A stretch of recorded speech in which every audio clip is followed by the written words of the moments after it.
केलेल्या आहेत। एकंदरीत कामाचा दर्जा चांगला होण्याच्या करता एकंदरीत महत्त्वाचे प्रश्न हे ज्या त्या अधिकाऱ्यांनी त्यांच्यावर टाकलेली जबाबदारी व्यवस्थितपणे पार पाडण्याच्या करता जे निर्णय घ्यायचे होते ते निर्णय आज आम्ही सगळ्यांनी मिळून जिल्ह्याचं प्रतिनिधित्व करत असणाऱ्या सर्व 13 तालुक्यातल्या आणि माझ्या दोन्ही शहरातल्या 21च्या 21 आमदारांनी भाग घेऊन ते केलेलं आहे आणि त्यामध्ये बराच वेळ आम्ही दिला। अतिशय चांगल्या प्रकारची प्रेझेंटेशन पण झाली। आपण ह्या वेळेस असं टार्गेट ठेवलेलं आहे की उद्याच्या 3-1 वर्षात कमीत कमी आपल्या पुणे जिल्ह्यामध्ये असणारे पानंद रस्ते, आपल्या पुणे जिल्ह्यामध्ये असणारे शिवचे रस्ते, 2 गावांना जोडणारी जी शिव असते ते सगळे टाइम बाउंड कार्यक्रमामध्ये घ्यायचे आणि तो कार्यक्रम राबवायचा।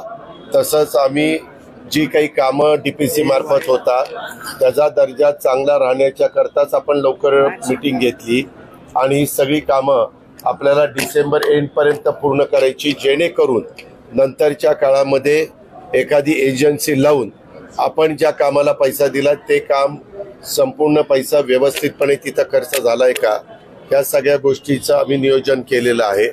आम्हाला एक अनुभव असा वाईट आला की लोक काही जण 30% 40% बिलोनी जातात, कामं घेतात, कामं करत नाही।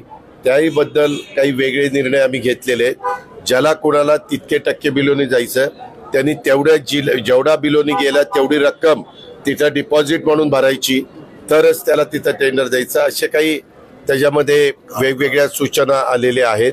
मध्ये स्वतः मुख्यमंत्र्यांनी एक बैठक घेतलेली होती, कॅबिनेटमध्ये पण चर्चा झाली। त्याच्यामध्ये जे काही तलाव आहेत, जे काही पाण्याचे साठे आहेत तिथला गाळ काढण्याच्या बद्दल पण निर्णय झाला। त्याला कुठल्याही प्रकारची रॉयल्टी लावायची नाही। तो गाळ आमच्या शेतकऱ्यांनी घेऊन जावा, त्यांनी त्यांच्या शेतामध्ये वापरावा।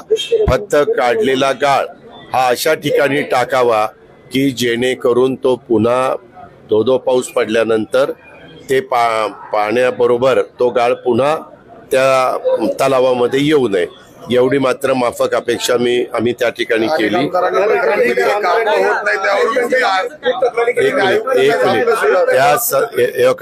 आतमध्ये मीटिंग मध्ये मी काय केलं ते सांगायला मी काय तुम्हाला बांधील नाही। ते मीटिंग मधलं माझ्या आतली गोष्ट होती, मी ती केलेली आहे।